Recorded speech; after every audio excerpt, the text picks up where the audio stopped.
evening, Aurangabad. On behalf of Aurangabad Management Association, we welcome you for the very first time in this new year 2020.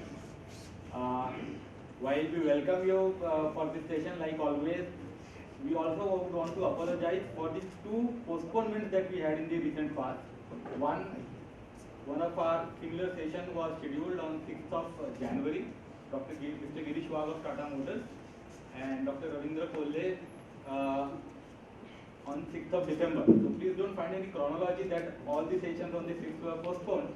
But yes, today here we are. And I'm sure today's session, today's speaker's story will compensate both the postponed sessions. Yeah. Not without any much ado, I would. So it was actually adjusted for the speaker, but our today's speaker, Ms. Ashwini Deshpande of Elephant Design, is here with us today. As I take you to all of you through her profile and her some achievements, I would first want to welcome her and invite her to the dais to occupy her seat, and also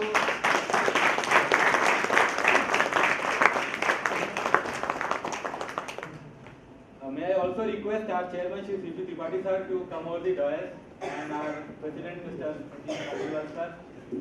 We also have our very special supporter and patron, Mr. Pranesh Mrinal of Government Engineering College, Aurangabad. I also request him to occupy his seat on the dais.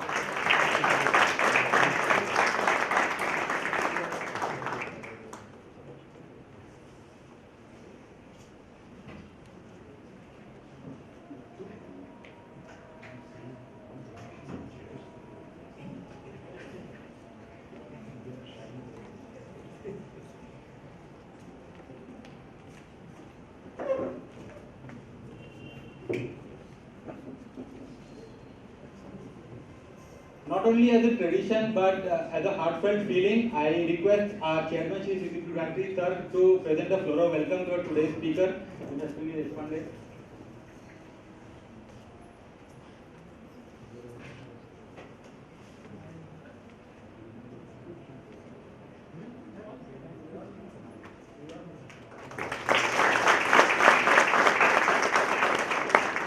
Similar request to Dr. Deshpande to present a floral welcome to Dr. Pranesh Mrinal of Government Engineering College, Aurangabad. I'm so sorry.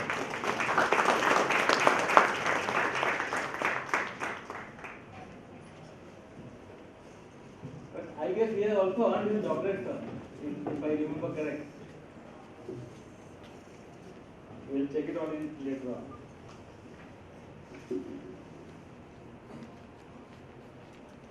Our today's speaker, Ms. Ashwini Deshpande, co-founder and director, Elephant Design Pune. What exactly she does, what she has done, and what exactly she is planning to do ahead, that she is going to share with us. But I'll just try to give you a crisp understanding about her achievements. She is an alumni of NID, National Institute of Design, Ahmedabad. She happens to be co-founder of Elephant Design Lab in Pune, and which has been ranked as the #1 design agency from the Economic Times Agency Regna India. She has been a juror of lot of award bodies, including King's Lion France, Global Rebrand 100, the One Club Young Guns USA, DANID UK. She also happens to be a co-founder of the Collective, a consortium of women creative leaders for safe workplace for all. She is ex-co-member of the Design Alliance Asia, a consortium of design constituencies from 14 Asian countries for exchange of cultural insights. She is also on the board of Pearl Design Academy. She is consultant to a lot of firms like Asian Paints, Axis Bank, Cholamandalam, Imami, Cipla, Britannia, and many such more.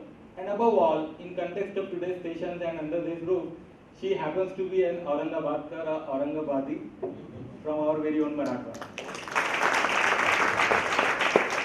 So on behalf of all, I present to you Ms. Ashwini Deshpande to take us through her story and vision. Ma'am, please.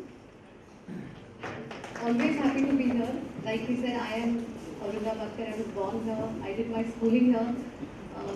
I went right up to 12th standard right here. In fact, just across the road, I used to live for a few years at a place called Snehanagar. And it's kind of really almost like a full circle to come here and here. So it really all started here. So just because I was coming back to this place where I was born and haven't been living here for a very long time now, I thought maybe it's a good opportunity to look back at what happened or how my journey has been. I haven't done that too often to see how my journey has been. But interestingly, it gave me the opportunity to do that, and I thought I will look back and see what have been the steps that have gone on, and how have I reached anywhere at all if I have. And then what I did is, because I'm a designer, I normally try and deal with a wicked problem by breaking it into parts. And when you break a problem into parts and then tackle one by one, it becomes much easier. Much like climbing a mountain. If you look at the peak, it seems really difficult.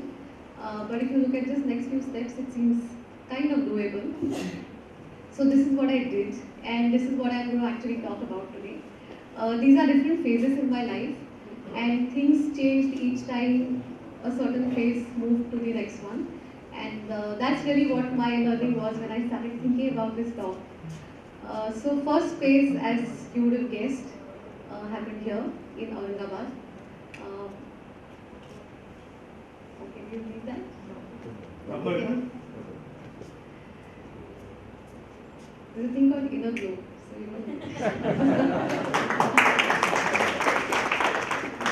So So, what were the good things? And when I say anything about a small town, I think none of you should take it negatively, because I think that is really what made many of us what we are, and I'm seeing some very, very successful, high-achieving people right in front of me. So what do I mean by small town culture? I'll tell you in just a bit. The fact is that in the late 60s and 70s, when I grew up here, there was no global exposure. I think Aurangabad had one movie hall which used to show English movies once in a while, and that was our only connection to outside world. There was no television, of course, till I left Aurangabad. But on my other list of good things, I had a very liberal upbringing. So my parents, who brought us up really liberally, never looked at us as girls and therefore disadvantaged or any of that. And they gave us complete freedom, me and my sister, to choose the paths that we wanted to choose. So now I'm going to show you, all of you have one embarrassing photograph from childhood that you don't want anyone to see. But I'm exposing it right here. So this is from, I think, 1971, if I remember correctly. And my world was really what you see here. Of course, there was no Google map that time. But I was living in Samarthanagar, and my school was Sharda Mandir and then later Saraswati Bhavan. And my whole world was really from home to school and back. And that really was the entire exposure that I had. Because those were not the days when parents would take their children for global vacations, let alone even Indian vacations. So I don't remember going on any vacations of that kind. If at all, in the holidays we used to go to Pune where my other family used to be. And my world was this going back and forth to school. And of course there was the great Saraswati Bhavan, which gave me a lot of foundation in terms of confidence or learning to learn. Though in those days Saraswati Bhavan did not really have any other exposure of any kind. Everybody who did well was advised to either take up medical or engineering, 100%. So all my friends who are sitting here, they know what I mean. There was no third profession existent at that time. And all this was somewhere getting to me. But the one thing that was in my favor was my liberal upbringing. I'll just give you a small example, not my own but my sister's. My sister in the 70s had formed a women's cricket team in Aurangabad. Now can you imagine even doing that today? It is very difficult. It's not easy to do even today. And in the 70s, my parents kind of supported her wholeheartedly, did everything that was necessary so that she could form her team and take that team to play some tournament to Pune. And I remember literally they had to go to people's homes and ask permissions from parents to, let their daughters play for this game. And my parents did that for her in the 70s. So I obviously had a lot of confidence If I needed to do something different, I knew that they would back me. And I always had this thing going at the back of my mind that medical and engineering is not what I want to do. I used to those days like a lot of print advertising. Print because there was no television, of course there was no Netflix, etc. There was no internet. So I used to like some bit of creativity in that. I also used to like making paper models. I used to like making things out of blocks. I used to like drawing. I wasn't great at drawing, but I used to like all those things. And I somewhere was trying to figure what is it that I want to do. But there was one thing for sure, I wanted to leave Aurangabad. I didn't want to stay here. I wanted to escape, okay? And I'm going to tell you a little story about how it is. And it came back to me after years, what was happening to me. So this is a story of a frog and a fish. And they were both great friends and used to live underwater. And used to have a lot of chats every day. Now don't ask me why, because it's a story. So frog and fish can speak. So the fish, of course, would always remain in water. And the frog would go back to the land, because frogs can live on land and in water. So the frog would go to the land, come back and tell the fish, you know what, in water no such thing happens, but on the land there are these huge rocks, and when it's night, they start glowing inside. So probably the frog was talking about these big buildings and how they light up in the evening. And then another day the frog would come back and say, you know what, there are these giant animals on the land. They are not there in water. They are there on the land. And their legs are like circles. And they move really fast. And they make a lot of noise. And they also start lighting up when it's night. And probably he was talking about the automobiles, right? So the fish was totally marveled at all these stories. Every day the fish would wait for the frog to come back and tell some amazing story. And this went on for a while. And then one day the fish couldn't stop itself from asking something. The fish said, you know what, I love your stories. I love all the pictures that you paint for me from the land. You keep telling me that in water we don't have this, but on the land this is what happens. I understand what you say when you say land, because I've never seen it. And it seems very fascinating. And it seems amazing. And I know I can never get there. But thank you so much for all those stories. I understand. But I don't get when you say in water. What is this water that you keep talking about? I don't get it. So what really was happening to me was that I really had no value for the water I was living in. I was living in the water. Water had a lot to give. I was taking a lot from the water. I was living there, but I didn't really understand the value. And I think years later, when I read this story, I sort of understood what was happening. I always was fascinated at that time for something that was unreachable, for something that was far, for something that I thought I could never achieve. And I really had no value for what was around me. That's unfortunate, but that's how it was that time, and that's how I grew up. And another thing, when I say small town culture, I want to just mention this specifically because I meet a lot of people who grew up in metro cities in India or around the world. And they have a very different outlook to life. And when I actually went to this National Institute of Design, I met a lot of them. And I realized that I am different than them. And what was the real difference? One of my friends says what the difference is. He says that people in small town know how to reach from point A to point B on their own. They can make everything on their own because there's no public transport. So they don't depend on anything or anyone. But people in big cities, they depend entirely on the infrastructure. They can do nothing if there is no infrastructure.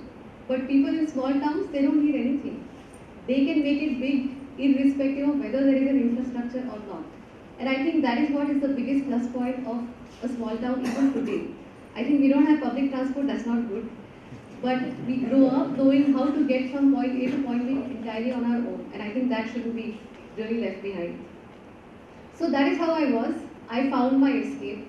I needed to escape to the land, and that is how I found one day through some kind of I think there is always a luck factor in everything, and I exactly at the right time in my 12th standard I got to know about NID, National Institute of Design.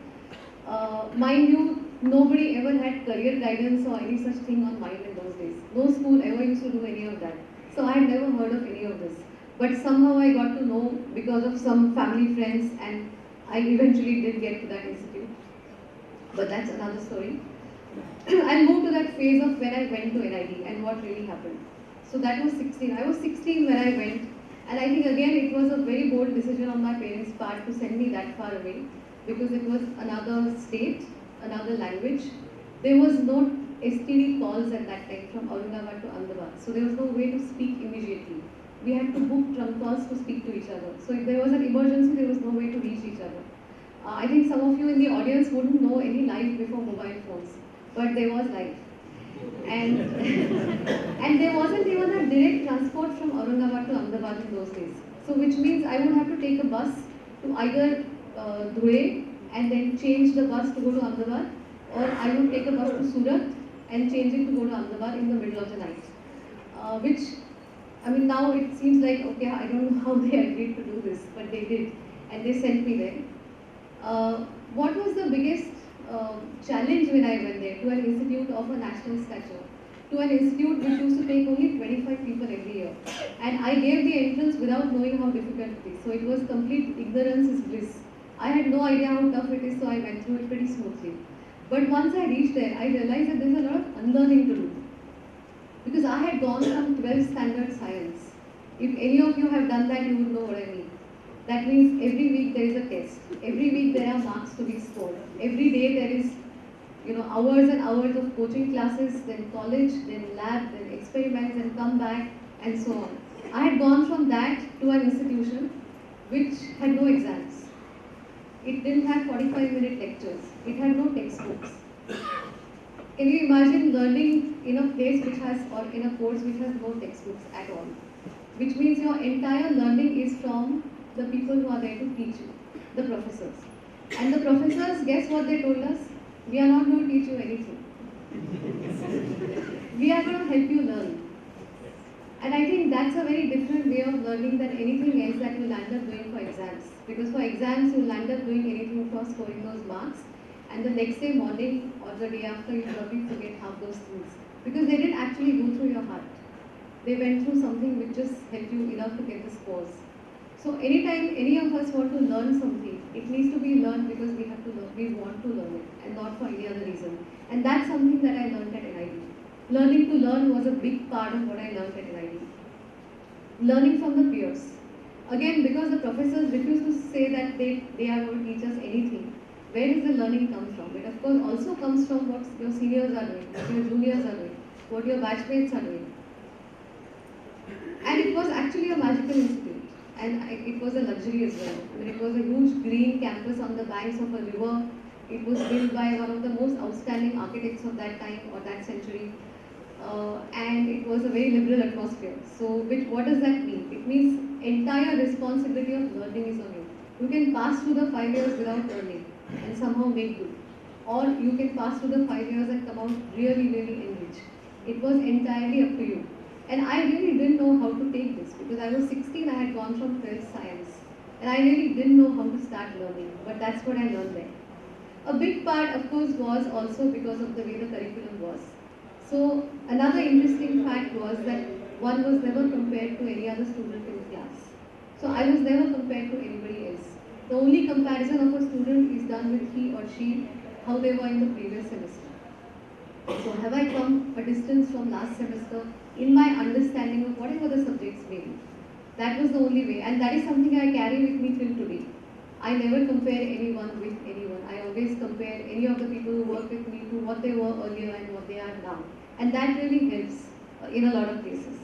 One other thing, very important thing happened during this time.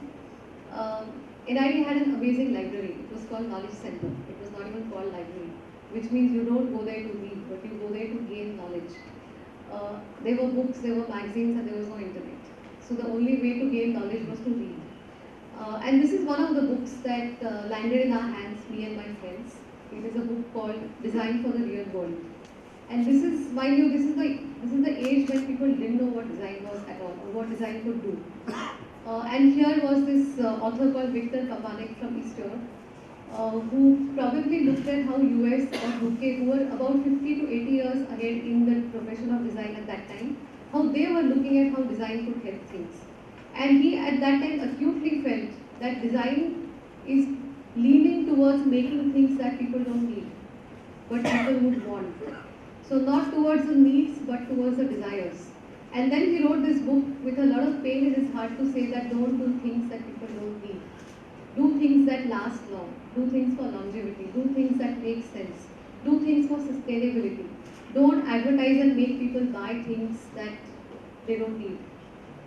So this book had a large impact on my life. Till then, I used to think I want to get into advertising. And at that point, I realized that I don't. Because advertising actually, in a way, makes people buy things they don't need. And I will not get into that profession. So I was getting ready to do something better than that. And that's really what this book had as an impact on me. It's a great book to read for anyone. It's available on Amazon and I would recommend. It's not just book for designers, it's book for people who want to live a good conscientious life. And even after 40 years of writing, I think it's still relevant. So this happened to me, and then another big thing that happened was the campus life. So the campus life is, any of you who have lived on a campus and studied on a campus would understand that you land up basically spending 24 hours with your friends, if you want to. And that's what really happened. And around the 4th, 5th year, when time came to sort of start thinking about what next, you know, what happens when we graduate from NID. NID was a paradise. We learned a lot, but what happens next? That's when we started realizing that India actually did not even have a design consultancy or design office of a scale where any of us could go and apply. Now imagine the audacity of all our parents. They sent us to study design without knowing what we are going to do later. And I think that's the audacity you need for anything. Because if you learn for the sake of learning, things will keep opening ahead. But if you learn because you want to get a certain job at a certain scale, at a certain scope, you know, it's limiting yourself too early. So this is the point when we realize that one, we love being with each other as friends, and two, we don't have much prospects. So then that's sort of a great combination, right? And just that time, we had a curriculum. So in NID, we were not only taught design, but we had a whole parallel stream which was called liberal education or liberal arts or foundation of liberal arts, which is to teach you business practices, professional practices, communication skills, economics, political science, sociology, psychology, even sciences, basic sciences, statistics and so on. So we learned all of this right through the 5 years, one subject at a time. And when we were in our 5th year, we had a very important course called professional practice. And it was conducted by professors from IIM Ahmedabad. Now we were fortunate, we were in Ahmedabad and the best MBA school happens to be there. And those professors would come and take our courses. During this course, one of the exercises was to create your own consultancy, to build your own consultancy as a group project.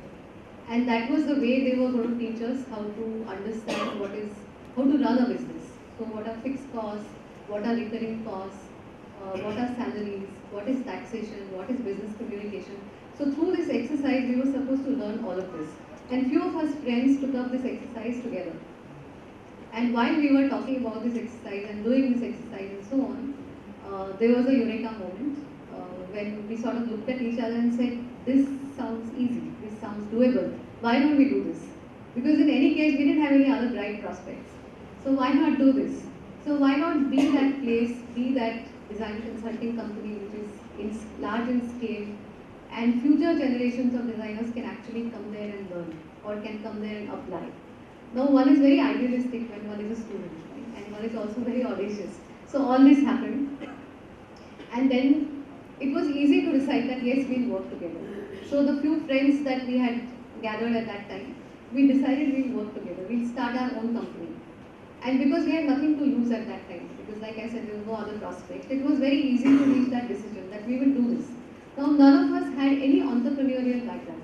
None of us came from any place where our parents were doing any kind of business. So they had no knowledge of how you run a consultancy or a business or a manufacturing, nothing at all. All our parents were 9 to 5 job goers, middle class parents.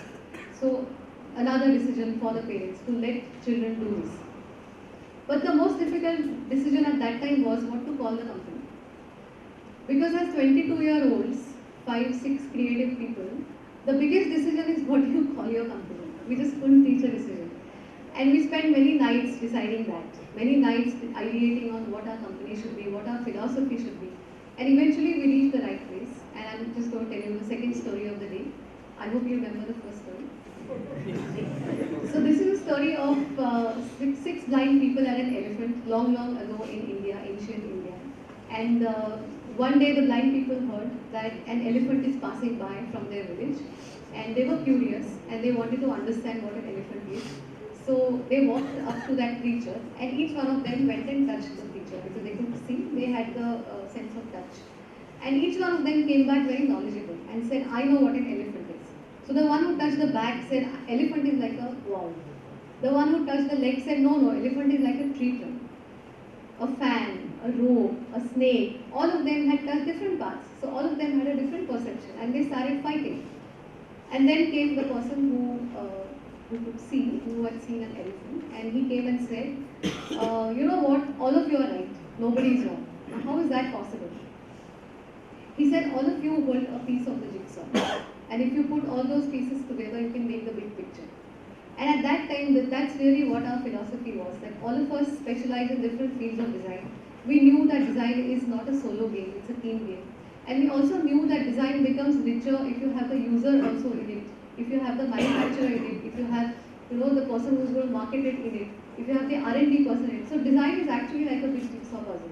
And if each of us came with our own shiny piece and put it together, we will make the big picture of what design in India would be. And that's really what our philosophy was, and that's why elephant. And these are the original 6 elephants who started the company. And this is a 1990 picture, another one that is embarrassing, but never mind. So that's how elephant started in 1989. We completed 30 years. That story still continues. We still invite more and more people with their shiny pieces of jigsaw so that we can make an even bigger picture of Indian design. And moving on to the next stage. You all have heard of first mover advantage. Now let me break the myth. There's no such thing. There is a first mover disadvantage. Because when you are doing something for the first time as a business, there is nothing set. There is no benchmark for anybody. So let me give you 2 small examples of what I mean. The day we decided that we are going to start this company, and we happened to get a project incidentally, which is another story, and we reached Pune, and we went and met a CA, a chartered accountant. Because we had heard in our professional practice that you should form your company, register it properly, legally, and keep everything clean. So we went to the CA and said, this is our idea. We are 6 people, we are designers. We want to start a design company. This is the name we have decided. We are going to be in Pune, and can you register our company? So he heard us out. He obviously didn't understand what a design company could do or is. He thought for a while and he said, okay, let's do a partnership. So we said, okay, what does that mean? So he explained us what partnership is. And then we said, okay, what is the other kind of company we could have done? So he said private limited. So we said, why are you advising partnership and why not private limited? So he said, because partnership is very easy to dissolve. So that was our first professional experience. The second, we had to listen to him because he wouldn't form a private limited and we didn't have any other knowledge. Eventually we dissolved that and we made a private limited. But anyway, so that is his degree of confidence in the business. Second person, incidentally we had got a project from Germany and we were receiving some foreign exchange and we had to quickly open a bank account. So we went to Bank of Baroda because that time that was supposed to be like the most established and stable bank. The private banks hadn't come at that time, retail banks were there. We go there and we try to open a current account because we had heard that for a business you need a current account, right? Not a savings account. So we go to the counter and we say we want to open a current account. And the counter person says, but what is your business? And we try and tell him. And it's beyond him. So he says, let me take you to the manager. So he takes us to the manager. Manager is very gracious. He's 22, 23-year-old, 6 people who have come into his bank. He thought maybe let me amuse myself for a while. So he invited us in. He gave us tea. And then he heard us out. And then he said, okay, let me tell you. One of you or 2 of you open a savings account. So we said, why are you saying that? Why, sir? So he said, because how many transactions are you going to have anyways? So why do you need a current account? So that was the second encouragement. But anyway, this is what I mean by first mover disadvantage. So it was not easy. There were no benchmarks, no awareness of design, and all the startup challenges. And I'll tell you one of the challenges. It took us 6 months to get a telephone connection. At that time, a landline connection took 6 months. And till then, we used to share a phone with gracious acceptance from a neighbor who used to run a battery shop, battery recharging. And he was really gracious enough to install a bell. So if one of us got a call, he would ring that bell. If he rings it once, we know who it is for. If he rings it twice, we know who it is for, and we would run down and take that call. And we did that for 6 months. So anyways, during this phase, also something else happened in my life. I got married to, of course, another co-founder from Elephant who studied with me right through and was with me all along. And I also underwent motherhood before I reached my 30, because there is this large belief that 30 is that number, and you need to be a mother before that. So marriage and motherhood also happened. So this is actually a very challenging period for most working girls. And if they stick to what they do, they can actually pass through anything later. And this is actually the time when they get least support from anybody. So if any of you have anybody who's trying to work in this age group, I would just urge you to support those people wholeheartedly, because it's a very difficult age. So I crossed that age. And then at 30, I underwent one, I don't know what it is called, early midlife or whatever it's called, or post-motherhood crisis. At 30, I started thinking, am I rich? Am I famous? Am I happy? By then, I had worked for about 8 years. Elephant was doing okay. I had my son who was doing okay. He had no problems me going to work. But any of this had happened to me? No, sadly. And of course, my definition of success must have been very different at that time, because I'm talking about 23 years ago. So I was not rich, not famous, not happy. So what was I doing? And what will make me any of these things? And that was a big question. And I went through a lot of churn in my mind. And again, mind you, any of you who would go through any kind of churn at any point in time in your careers or personal lives, it's very difficult to find somebody who understands what you're going through, and very difficult to talk to somebody. And so I also, of course, had nobody who could understand that. And again, I managed to get my hands on an interesting book. Now, if I look back at this book 20 years now, it doesn't look so impressive. So don't go and reach for this book. I mean, you can, it's not a bad book. It's called The Path, and it actually tells you step by step how to define your life's mission. And it's kind of a biblical Christianity kind of philosophy book, because this author, her earlier book is called Jesus Christ, the CEO of World or something, which I didn't know that time. So I read this book without knowing that, thankfully. And this actually has exercises to literally pick your words, your thoughts, and decide what you should be doing. And this book also told me that if I have to get somewhere ahead, I have to know what I'm getting towards. So I have to know my destination, because I was till then just all over the place. I didn't actually have any goal or objective. And if I had to really get ahead, my personal mission and my professional mission should be the same. Because I don't, life doesn't actually have a thing called work-life balance. You are one person. So you can't divide yourself into two things and say, it's past 6 o'clock in the evening and there is no way I'll think about work. Or it's 9 o'clock in the morning, now I'll stop thinking about my son. It doesn't happen like that. It's good to say in theory. But if your mission is the same in personal and professional life, it becomes much easier. So I did actually define my mission at that time, when I turned 30. And I still hold that mission. And we can have a separate conversation about it. So then moving on, 30 to 40, was the time when I realized that I have to enrich myself. I'm not good enough to be something. So I had to make myself better. And if I'm going to speak or speak up or sell my ideas or my concepts, I have to learn to speak. A lot of us have amazing ideas, but we don't have articulation skills. I didn't have them either. I could barely speak English when I went to NID. In fact, my first semester went in the whole thing that my batchmates used to think, she doesn't speak to anybody. That wasn't the case. I didn't know how to speak English, and they were all speaking English, so I just couldn't, there was no way. The other thing I realized is that because I aligned my personal and professional mission, that Elephant has to become better than what it is. It cannot fall short. The third thing I realized is that same thing as the story of Elephant. So if I just bracket myself with my own company, the profession of design is not going to get ahead. And unless the profession of design gets ahead, my company is not going to see better days. So we started gathering community of designers. And we also realized that sometimes the insights will come from outside India.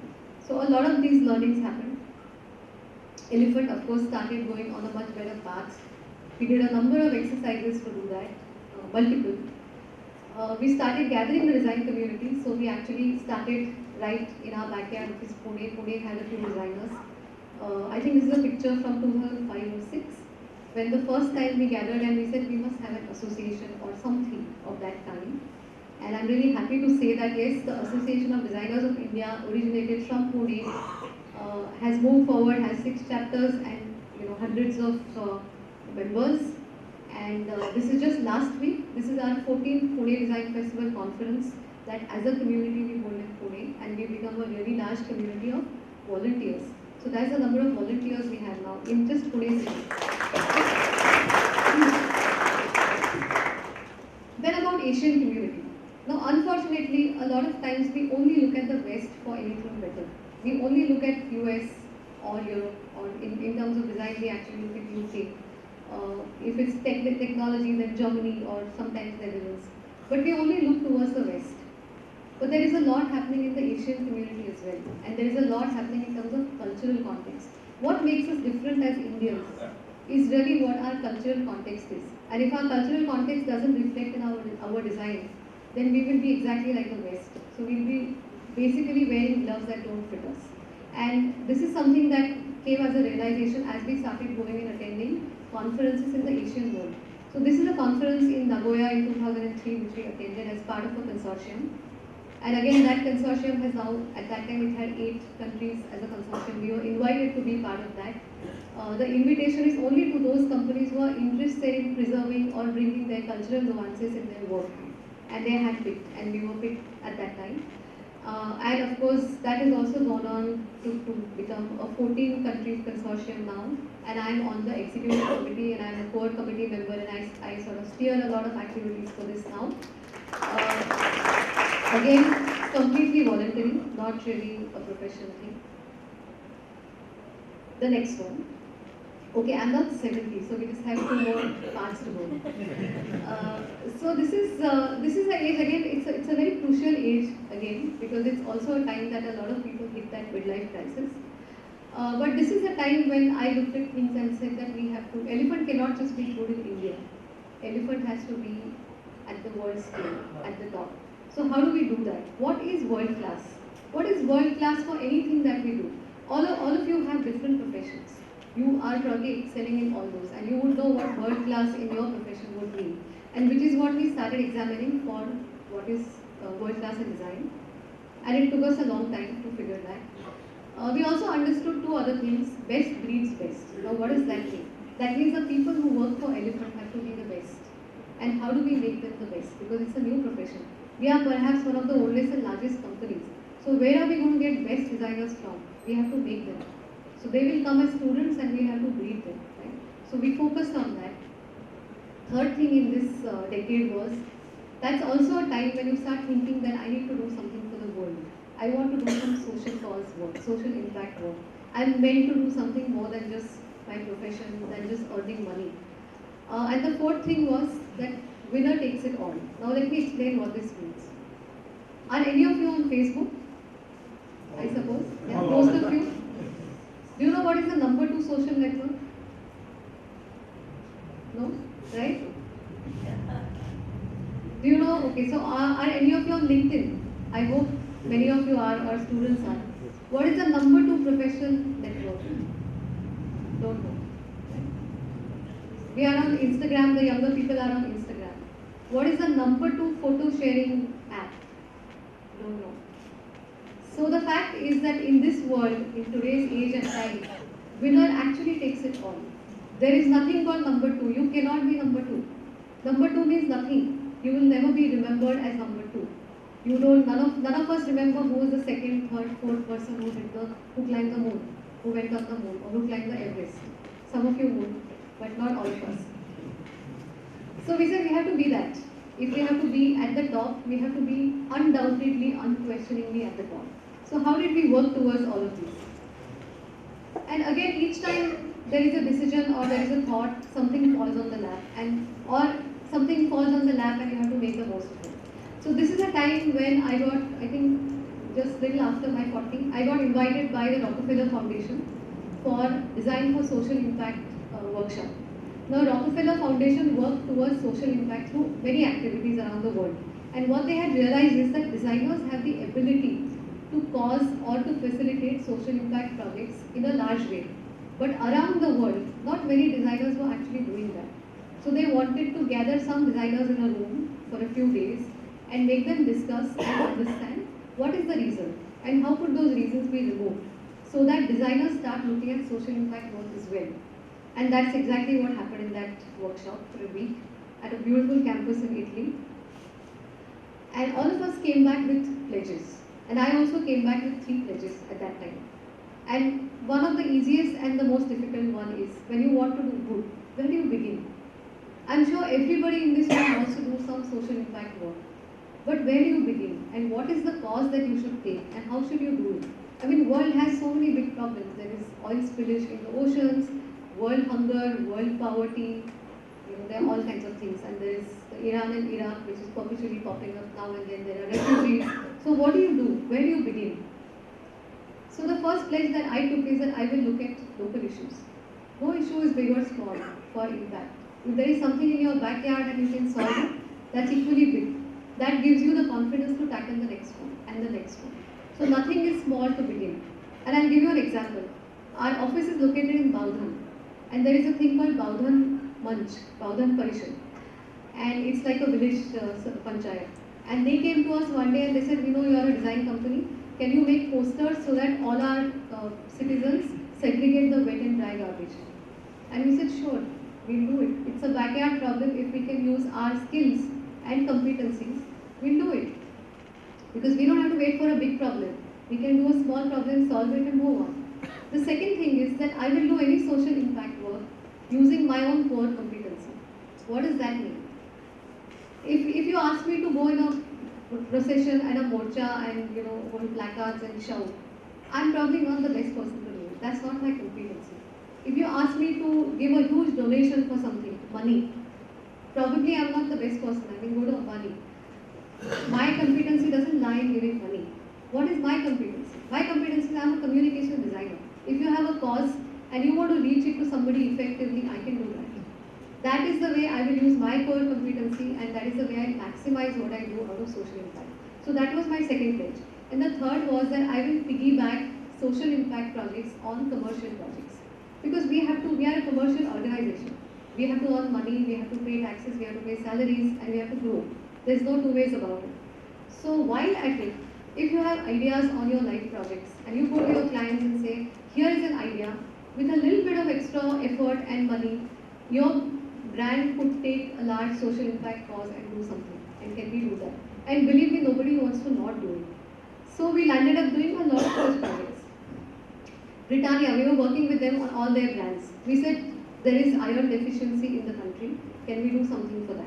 And they said, why not? And we helped them form Nutrition Foundation, which does a lot of work in iron deficiency. Not just that, they develop products, they develop biscuits for distribution among iron deficiency regions.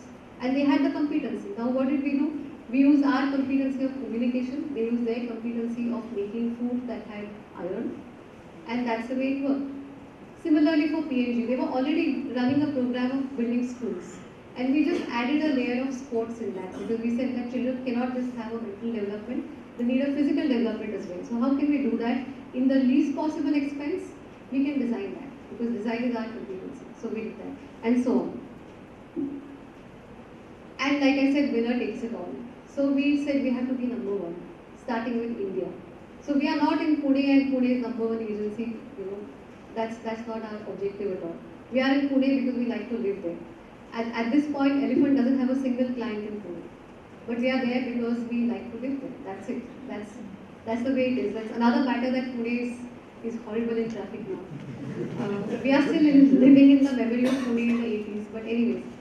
So every effort that was needed to become number one was made in this decade. And that means you have to do good work. There's no shortcut to consistent good work.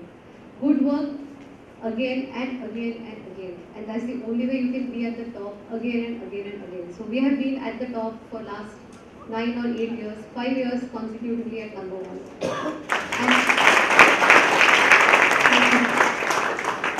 But that's not it. I mean, India is done. Okay, so we have to move ahead. I've been on every major jury around the world of design. So now what next? So I'm 50 plus, as some of my friends know. So what happens in this decade now? Now India, like I said, India number one is done. But can we become world's number one in one shot? Not really. First we have to be number one in Asia, or Southeast Asia, or South Asia, then Asia, then the Asian region, and then probably the world. Right? So we are right now shortlisted as South Asia's Agency of the Year, and let's see how things move forward. But we have to get there, because winner takes it all. There is no shortcut. The second one, which is, and world class doesn't only mean your company does world class. You have to consistently have world class thoughts, world class leadership, and world class presence. That's not me taking an award. That's me giving an award and on an international stage. That's me in UK, which is supposed to be the place for design, and I was the jury president at one of the most prestigious juries last year in UK. And that's me and my co-founders on an international magazine cover. So we're getting there, but let's see how it goes. Not forgetting the roots. The other cause that I had taken up for this decade is design for all. Now even till today, when I sit in and wherever I sit and meet people and I say I'm a designer, they say, what do you do? What does design do? Are you interior designer? Are you fashion designer? No, oh, then what do you do? So I feel everybody needs to understand what is design, because design is not a cosmetic change, it's not a fancy word, it's something that can bring about a rooted change. And so I started writing on design for non-designers in Marathi, and it started getting published in a hugely popular newspaper called Sakar in their Sunday supplement. I have finished writing 50 articles. It's very difficult for a person who is a non-writer to write on deadline week after week after week. I've done 50, I've taken a little break, but I'm gearing up to do the next 50 now. These are all Marathi articles. For any of you who are interested, they are all on my LinkedIn page. You can go and read them anytime. My next mission, design thinking for startups. Now there is a big startup culture in India, and it's growing. And I know that even in Aurangabad there are incubation centers and entrepreneurship centers and so are there in Pune and many other places in India. There are many entrepreneurs who are starting very new ideas, fresh ideas, and looking for some kind of a support, mentorship, and so on. So now I am a part of a very structured, disciplined organization called the Indus Entrepreneurs. I believe they would have some presence in Aurangabad, I'm not sure. And we run a program called Nurture, where we select startups for mentoring, and we have a 6-month structured program through which the startups go and graduate. And some of them don't graduate if we don't find them up to speed. So I'm part of this, and I think that is one big mission that I would do, because a lot of times startups have a great idea, but they don't think of a user. And if you don't think of a user, your startup fails. So 80% of the startups fail because nobody wants that idea. And the whole point is that if you think of a user in the first place, your startup has less chance of failing, right? So it's a myth that startups fail because of funding. That's not true. They fail because your idea didn't really make it. So my focus is on the user and making the startups think about the user. Next cause. What do you see in this picture? These are top advertising professionals of the country. This is a picture in Mumbai at a jury. All these people head one of the really large agencies in India, the top agencies. And there's just one person who's, that's me. So where is the gender balance? What happened? And I looked at this picture, I did this event, I looked at this picture when I came back and I said, that's not okay. That's just not okay. And why does this happen? Don't we have women leaders in the creative industry? We do, actually. And what are they doing? Why are they not showing up? I was told that there were 2 other women who were invited, but they didn't show up. So there is another problem. Women don't show up because they make too many promises and they don't have enough time for their professional commitments because they have too many other commitments in parallel. So I said we have to do something about this. Around the same time, another unfortunate incident started happening about a year and a half ago, which is the Me Too movement in India. And very unfortunately, a lot of ad agencies in India had Me Too situations popping up. So this is exactly the time that women creative leaders, we got together and we said we will form something that is called the collective.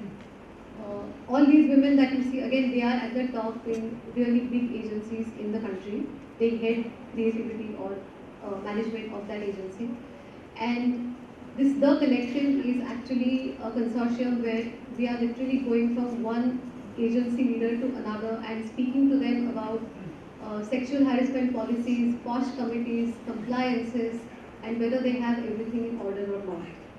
And it's not easy because some of the people who are involved or were called out in Me Too are refusing to give us appointments. And some of them are friends of these people, some of us. But it's a difficult task and somebody had to do it, and we feel that if we don't do it as creativity leaders, who else will do it? So this is for creating safe and inclusive workplaces for women and men, because men too face harassment of some kind or the other. So that's the next cause that I'm working on right now. There's one more cause. Okay, causes don't end, but it's up to you how much time you can make. So this is something that I need to. When the first picture I need to maybe point towards my doctor friends right here. Are you aware that 85% women surgeons experience more discomfort and require frequent back or wrist treatments because not one single surgical instrument is designed for women ergonomics. Not one, not till today. So all the women who do surgery are actually using instruments that are designed for men. Men proportions, men's hands, men's strength. Not just that, the surgical table height is also designed for men. So women face back issues as well while performing a surgery. Now who's going to correct it? Either the surgeon women or the designers who design it, or together. So I am urging all of you that I need your help on this project. It's a cause and I cannot do it alone, not my company can do it alone. It has to be a movement and it has to bring about a much larger change in the world. It's not just India's problem, it's the world problem. So there is something that we have to do about it. The other picture, I don't know how many of you drive a car. How many women drive a car in this audience? All, right? So do you know that the crash test of the seat belt that used to be that is performed so that we know that it's a safe car to drive, which is being done since 1960, by the way, when the seat belt was invented and came into practice. Till 2011, only an average male dummy was tested for crash. Till 2011, just 9 years ago. And all of us drove a car even before that, right? So not even one single female dummy crash test was performed till 2011. And even today, now that in the last 9 years there is a female crash test dummy that's happening, even today the seat belt is still not designed for women. So women and men, if they face an identical accident, women have 47% more chance of getting more hurt. Now who will solve this problem? Many of you work in the automotive sector. I don't think all of you give it a thought at all. Life is precious, right? Everybody's life is precious. So who will work on this? So anyway, so that's my cause. Bias in design needs to be removed. That's really the cause. I just gave you 2 examples and many examples. And there are more causes waiting. This is a news from this morning. A very unfortunate news. Pune has featured in the global list of worst traffic. It's this morning and it's shaken me up. So in 2012, actually, we worked with Sakar group of publications to discuss this exact issue of traffic with PMC, PMPM and traffic police. And we came up with a set of solutions. And to show a prototype of that solutions, on 30th of November 2012, we did a prototype day called Pune Bus Day. Just to show that if any of the solutions are implemented to some degree, what is the change that's likely to happen. And at that time, PMC, traffic police, PMPM were very, very enthusiastic and said, yeah, I mean, that's the way to go. And then Sakar and us, we followed up every month, on the 30th of every month for 1 year, there was a follow-up news on what did PMPM do, what did PMC do, what did traffic police do. But a publication or a design company can only do so much. And that could not be followed through, and PMC and PMPM didn't actually take any steps or few steps, and here we are. So I'm going to rake up all those files again and let's see how it goes. So that's that. I'm 53 and let's see how the next decade goes. Maybe I'll come after 10 years and speak again. But actions that work for me, uh, as a designer, observe, learn and empathize. How are we doing on time? So I'll either wrap up or how are we doing on time? How much time? Okay, so I'll try and wrap up early, but I have two stories, maybe I'll tell one of those. So you remember my earlier two stories, I hope. This is the third story. This is a story of an Indian village, a farmer in the village working hard as every day. It's a sunny day. And an American has come visiting. And American has heard that Indian sun is lovely and we don't get to see sun as much, and let me take a hike to the next village. So this is an enthusiastic American tourist who takes his backpack and starts walking from one city to another in the hope that he'll catch some sun and do some cool hiking and so on. And he starts walking. After a point, he gets tired because Indian sun is pretty harsh as it starts coming up. It's hot and he starts sweating, he gets very thirsty, and he can't see anything beyond a certain point, and he's wondering how far to the next village. And he has heard that India is very progressive and everybody understands English. So he waves to this farmer and says, "Hey, how far to the next village?" So the farmer looks at him and continues doing his work. So this guy thinks he didn't hear me. So he says even louder, "Hey, how far to the next village?" The farmer again looks at him and continues doing his work. So this American tourist says, "Oh, all that I had heard about Indians speaking English is all rubbish. Nobody understands what I'm saying. So let me try acting out." So he walks a little further to the farmer and he says hi, and then he acts out and he says how far to the next village or whatever he acts as, like dumb shots. The farmer still again looks at him and continues his work. So this guy is frustrated now. He says, "Oh, these people are dumb. They not only not know English, they don't even understand what I'm saying through sign language. So these are like dumb people. Let them be." And he gives up and he starts walking again on the road. He walks a few steps and he hears somebody shouting who says, "Hey, about 20 minutes." So what do you think happened? So this guy turns around and says, "Hey, I was shouting and acting and jumping and asking you all this. Why didn't you tell me all this while?" The farmer says, "Because I didn't know your speed."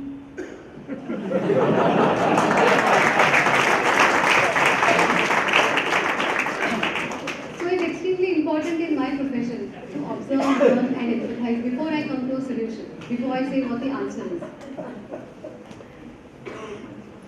The next one, I think this is something that most of us neglect very largely for a large period. I have come to realize it last few years that I have to respect those who have my back. And who are these people really? The cooks who bring food to the table, the people who keep my house clean, the people who keep Wi-Fi working in the office, the people who keep coffee machine working in the office, the people who drive us to work and right back, all these people, the people who pay my taxes on time. If those people are not there in our lives, there is no way forward. But sometimes we actually don't give enough importance to those people. And I realized this, and this is my last story. When I heard this story, it's a beautiful story from Mahabharata. And this is about the story of, as you can see, there was the Draupadi Swayamvar. And as most of you would know the story, that there was a condition to win Draupadi as a wife. The condition was that, as you can see, there is this little basin of water, and there is a pole, and there is a fish on that pole, which is on a moving circle. And the condition was that the archer has to look in the water, but shoot towards the fish and make sure that the arrow goes through the fish's eye. But he could not look up. The condition was that the archer only looks in the water, in the reflection, and shoots that moving circle. Right? So you would know the story. A lot of people tried and failed and so on. And that, the arrow itself, bow and arrow itself was so heavy that a lot of people could pick it up. Some people did, but didn't manage to do this and so on. So Arjun and Krishna went for this swayamvar, and the Krishna says, "Arjun, you should give it a try. Go for it." So Arjun looks at it and he knows his archery skills. So Arjun says, yeah, probably I can do it. Maybe I should do it. But I think I need your help. You are the god, right? So I think I need your help. So you come with me, make sure that things go okay for me and help me, guide me, and so on. So Krishna says, sure, I'm there. I have your back. So Arjun walks into the Swayamvar. He goes right up to this installation. He picks up the bow and arrow, which is very heavy, but it's okay for him. He looks into the water. He shoots the arrow. As you all know, he actually hits the eye. And he wins Draupadi in that Swayamvar. And he's like really victorious and thrilled with his own achievement and thrilled that he's won Draupadi, and he's very proud of what he's done. Happy, everybody's applauding him and so on. And he's looking around and Krishna is nowhere to be seen.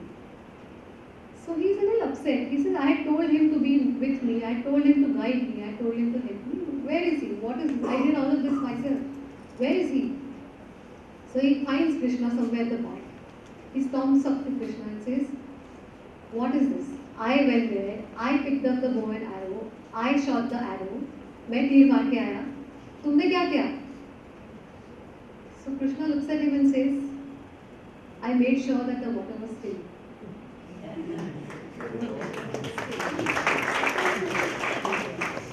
So these are the people who actually keep the water still for us. And I think we have to respect those people. And I feel ashamed that I probably didn't realize this early on in life. But now that I do, and I would urge all of you to do that. And the last one, which is actively promote a second life. So many of us would be achievers, very successful, leaders and so on. But what is our second life? Our success actually lies, if we build an institution, it will continue to run only if we have a second life. So what is our second life? I think that's something that needs to be always looked at as a leader. And in the last few years, I think 4 or 5 years, I have not gone on stage to receive an award. It's only our second line that would go and receive an award. And wherever it is possible, I would push my second line to go and give talks, be the jury, do the inaugurations, write those articles, give the interviews. It doesn't matter if I do a few less interviews or a few less talks. It doesn't matter if I don't go on the stage, because I shouldn't. Because the second line needs to be in the glory, if my institution has to run even beyond me. So that's something that I think which is very important. I have learned it along the way. This is my second line, by the way, and I'm very, very proud of them. And the last, when you're doing voluntary work, especially when you're doing volunteering work, you have to show up. A lot of people are very enthusiastic when the committees are formed or when a cause is there, but they don't show up eventually. They don't show up for meetings, they don't show up for volunteering, they don't show up as anything. And if you want to do any social impact work, be any volunteering work, you have to show up. You have to speak up and add value, and you have to collaborate. So that's basically it. It entirely depends on how we define success and what we are willing to do for it. I think each of us has a different definition of success, and we have to do whatever it takes for that. And finally, I don't think I'm young enough to know everything. Younger people know much more. So that's the quote I'll leave you with. Thank you so much.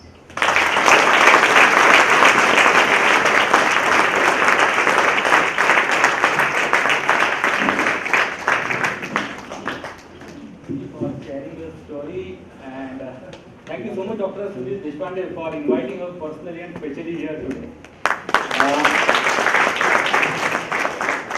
I don't know I can claim it alone, but I guess to very extent I am the single most biggest beneficiary of Ashwini coming here and sharing a story today.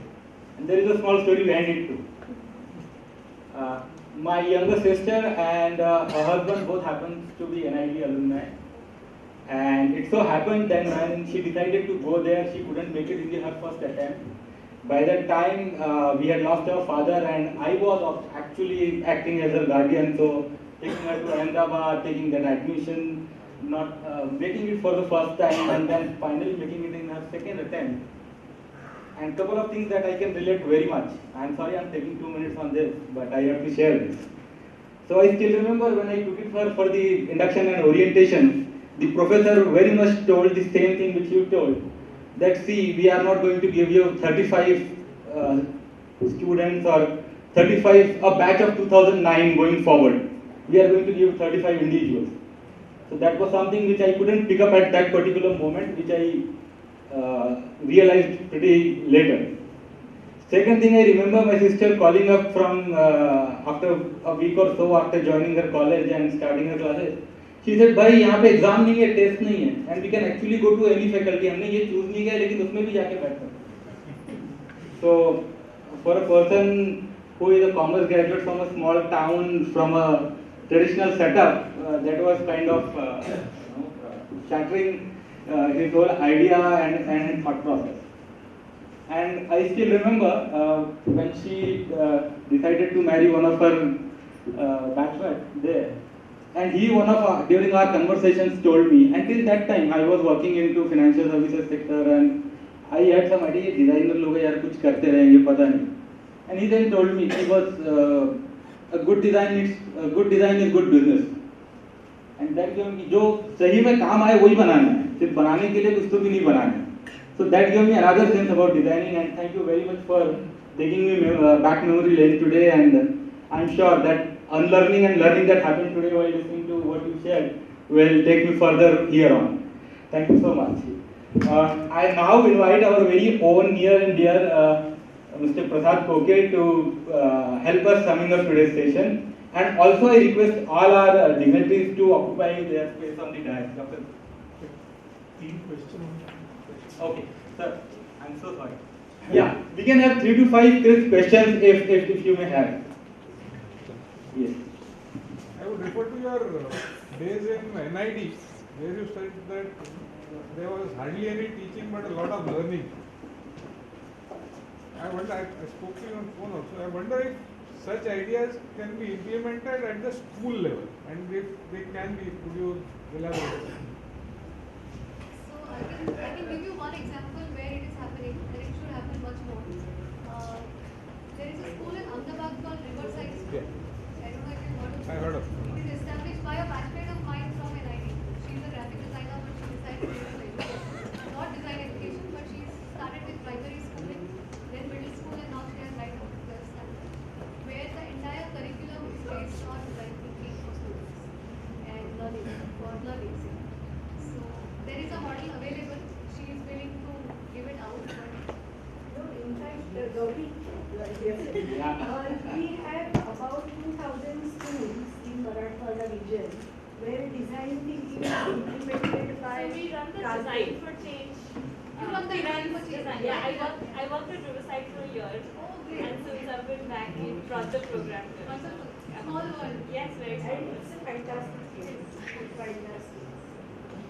So you have somebody right here Yeah, who knows about it. I've met her, she has met her. So Yeah. very linked to that was something. We recently been going through some applications, and we were looking at technology in the work we do in solid waste. And so one of the jurors, one of his questions to us was, does it make sense to scale what works, or do you need to design something that works at scale?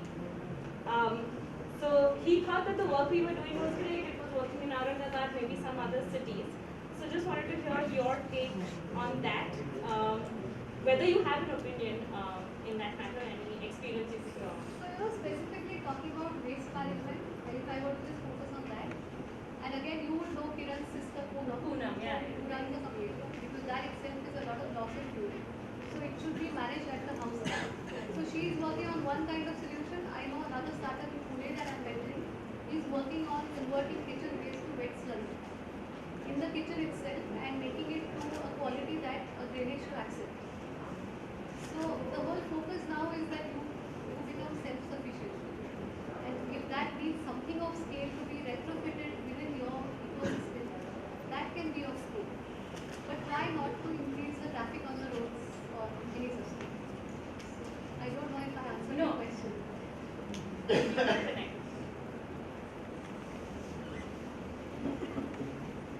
Ma'am, you spoke about your travel from Aurangabad to Surat and Ahmedabad, and I still remember that incident where you boldly complained about the conductor.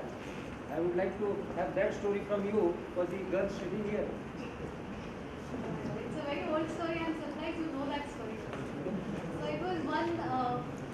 one midnight travel from Surat to Aurangabad on a winter night.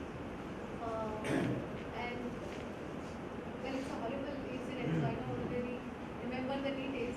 But there was a conductor on the bus who had finished his duty. Not the conductor who was on the bus, but another one who finished his duty and was returning back to Aurangabad. And there was an empty seat next to me, and he happened to plonk himself on that seat and tried to harass me. And so I started shouting, and then some of the other people in the bus, not the conductor, not the driver, none of those, but other passengers in the bus took notice, and they made another space for me somewhere else. The audio didn't stop there, so I had a peaceful night. But in the morning when we were getting down, this conductor picked up my bag and started stealing and walking out with it. So we decided to make a complaint about it, and that person was suspended. And for a long time, my parents used to worry that that person will find me somewhere and harass me again. And he was suspended, I think. He was suspended. Thank you.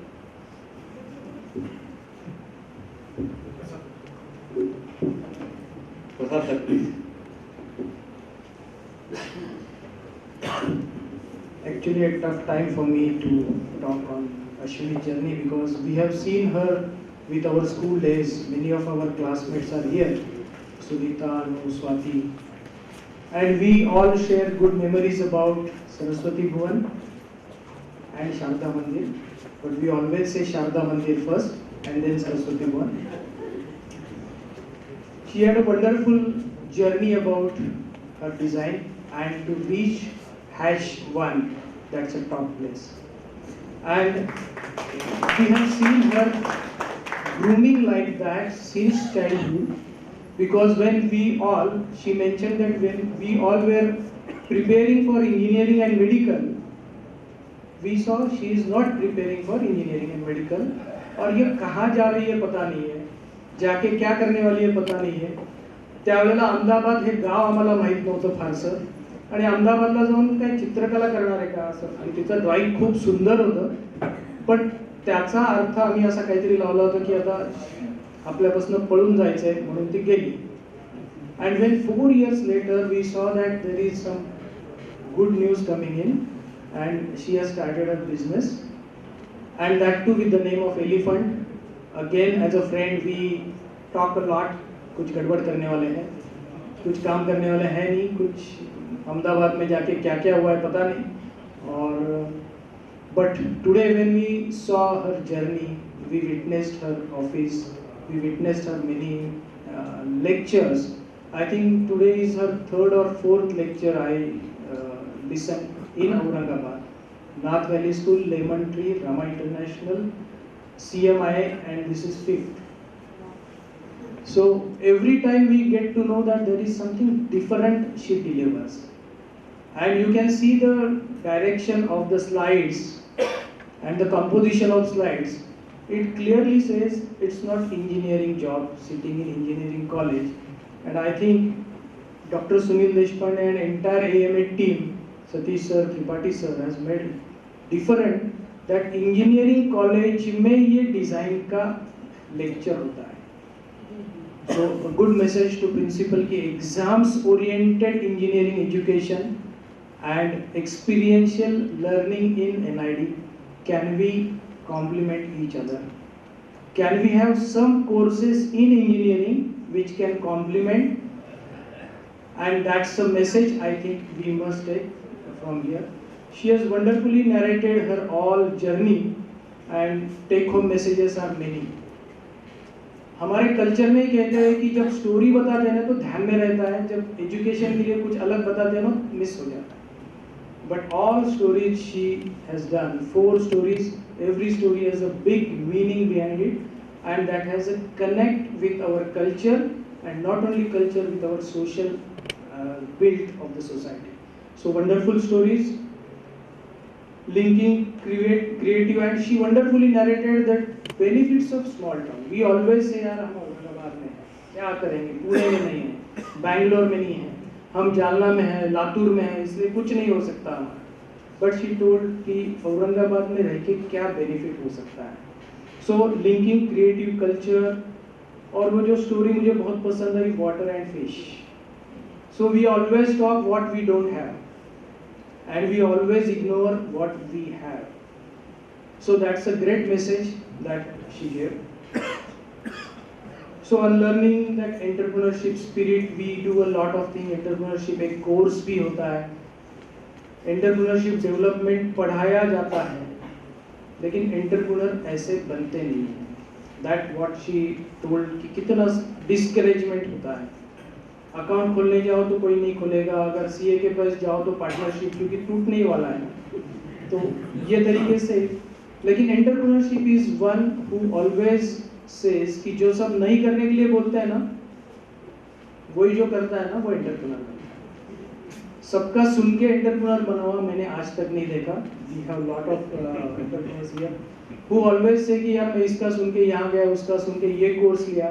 He can't be entrepreneur. जो किसी का नहीं सुनते हुए अपना सुनता है, I think that's a good message she gave to our Ankur as incubation center and Magic as incubation center, which are leading in Aurangabad.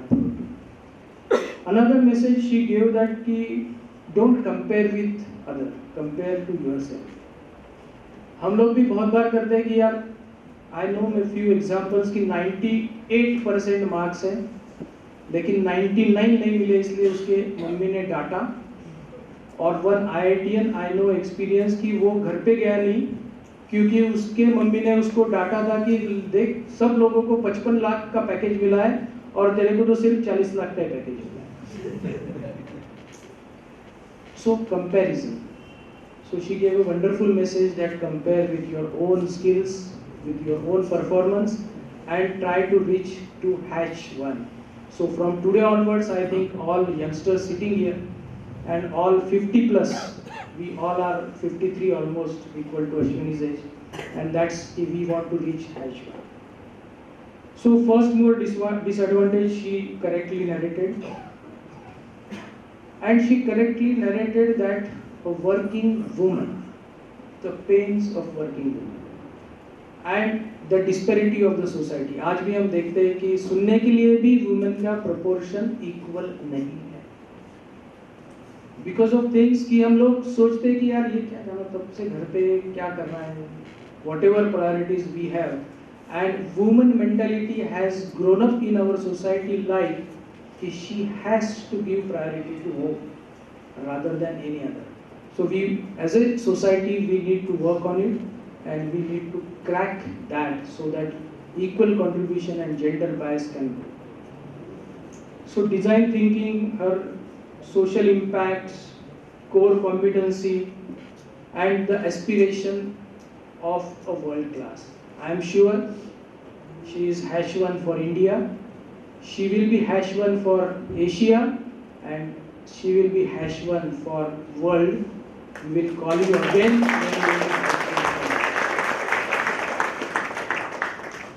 And the most critical thing which we normally miss, second line or a succession planning.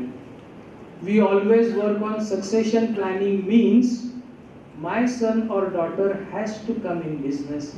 That's not succession planning. Succession planning is what she narrated through her slides, that my second line, my third line can take up my job and I can be in a mentoring position and I can build a community rather than building a one entity. So that's a good message. Thank you Ashwini for taking us to these good messages. Thank you AMN for giving us.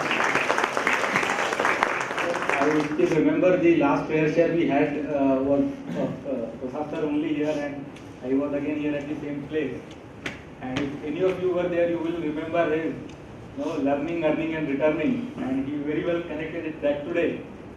And the last thing which on the second line planning, he too has touched upon the same thing that time. Thank you very much sir. I now request our chairman Shri C.P. Tripathi sir to present a memento of respect and gratitude to our today's speaker Ashwini Deshpande.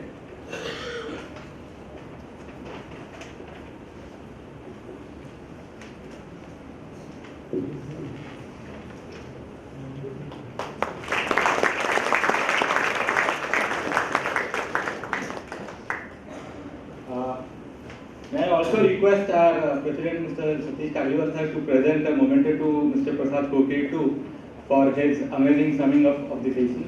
नहीं वो उनको बुला दो आप मत